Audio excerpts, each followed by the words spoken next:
Hi guys, welcome back to All Things Wholesome. This is a channel where we discuss all things that teaches about money sustainability. So today we're going to be talking about the different types of accounts that you should have.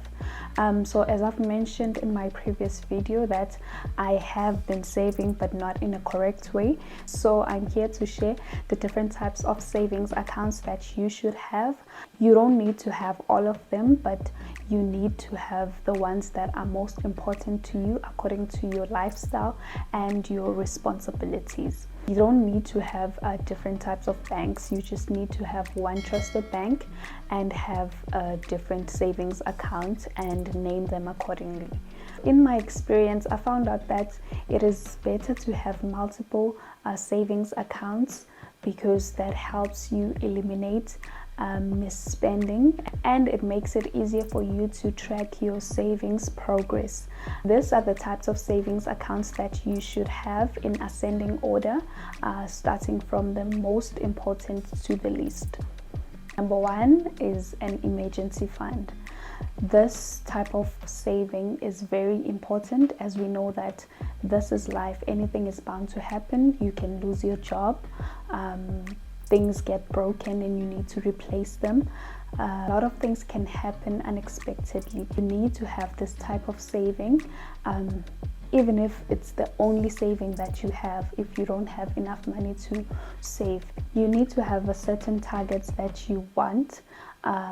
This should include 6 months to 12 months of your expenses. And also, when you have a house and a car, I understand that you have insurance, but the insurance doesn't cover everything sometimes. So you need to have that lump sum saved so that if anything were to break down, you are able to replace it without inconveniencing yourself. Number two should be your retirement plan. So this should be a priority as well, because starting early is the key, as we know that time is our valuable asset. So the more time you have to save for your retirement, the more you give yourself a chance to have more money when you retire. I used to think that if you are unemployed, you don't have to worry about retirement, as the only people who can do that for you are your employers. But I was wrong, because there are companies that are willing to help individuals with their retirement savings. So you just need to research these companies and just go and find out more for yourself, so that you can start early, even if you are not employed. Even if you are on a contract and your employer doesn't cater for a retirement plan, you should just go out there and get more information. And the funny part is that you don't have to pay crazy money. It's just a reasonable amount, but you should just go and get the information for yourself so that you can get the best package for yourself. Number three is saving for the future of your children. There are trust funds and investments that you can have for your kids so that they can have assets when they are older. Here you need to do a bit of research and get information about these trust funds and investments that are available for kids. But I think it would be nice for me to do a video on this, not anytime soon, because I have a schedule for videos now. So I will try to do a video about this topic alone and try to give as much information as I can. So my advice is for parents to start saving for their kids as soon as they find out that they are pregnant. This is giving your child a bright future, making sure that they go to school if they want to go to school, they start a business if they are business minded, or they do whatever they would want to do at that moment. Number four is saving for long-term and short-term expenses. For a short-term expense, I would like to do a quick example. So let's say you want to buy a cell phone and it's 3,000, and you have maybe 3 months to buy that cell phone. So you have 3,000 as your amount that you need to save, and you have 3 months to save for it. So you take that 3,000, you divide it by the number of months that you have, and you get 1,000.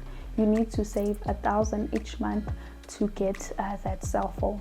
Or you have maybe 6 months to pay for that cell phone, then you're going to have 3,000 divided by 6, which will be 500. So you have to save 500 every month for you to get that phone, and at the end of that 6 months you can then go and get your cell phone. For a long-term expense, it is a bit tricky because prices fluctuate over time.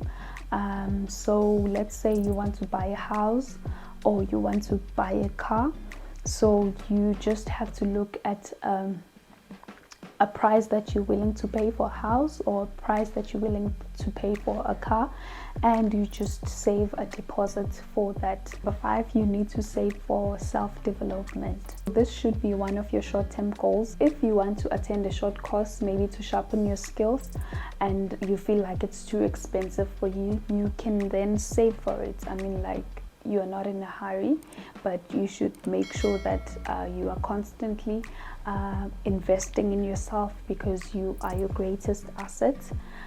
Make sure that you take care of yourself, and you don't need short courses. You can just save money for data, or the data that you use for Facebook, Instagram and all that. You can just use it to watch YouTube videos that are going to equip you with skills. YouTube has made it easier for us to just learn anything that we want to learn, free of charge, at the comfort of your home, and you get to choose your teacher. If you're not investing on yourself, at least put money aside to save for investments. We know that opportunities can open up, and if you don't have savings to grab the opportunity, then you have lost that opportunity. You need to understand that this should be the money that you are willing to lose, because investing is risky, but we can minimize the risk by doing more research before you choose to invest on something. Research,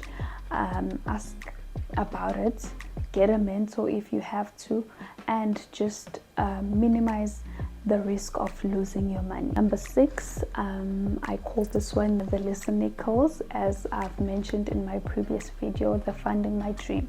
So you need to save for your dreams. If you're not willing to save money for your dreams, you can't expect the next person to fund you.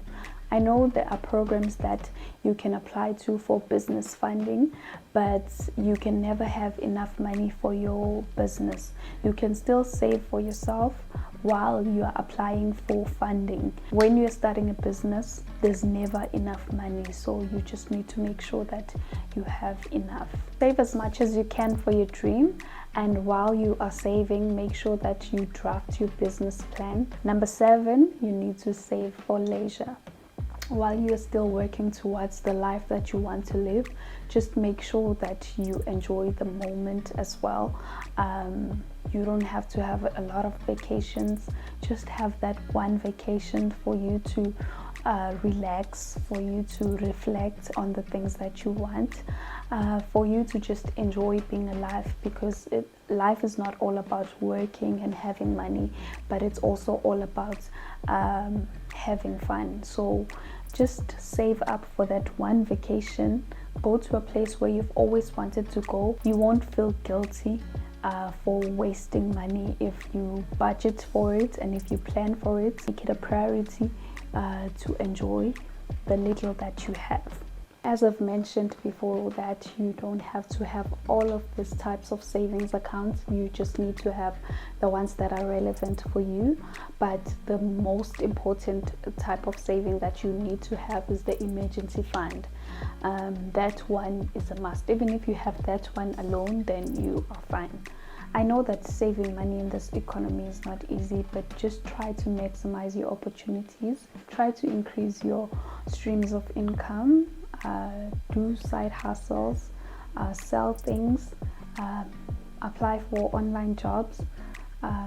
Just do whatever it takes to make sure that you are bringing in more money. Always remember that financial education is the key to unlock money skills that helps maximize opportunities and create wealth for yourself. This is the end of the video. Thank you for watching. Don't forget to like and subscribe if you found the video informative. Always remember that I love you. Have a lovely, productive day. Bye. See you on my next video. Peace.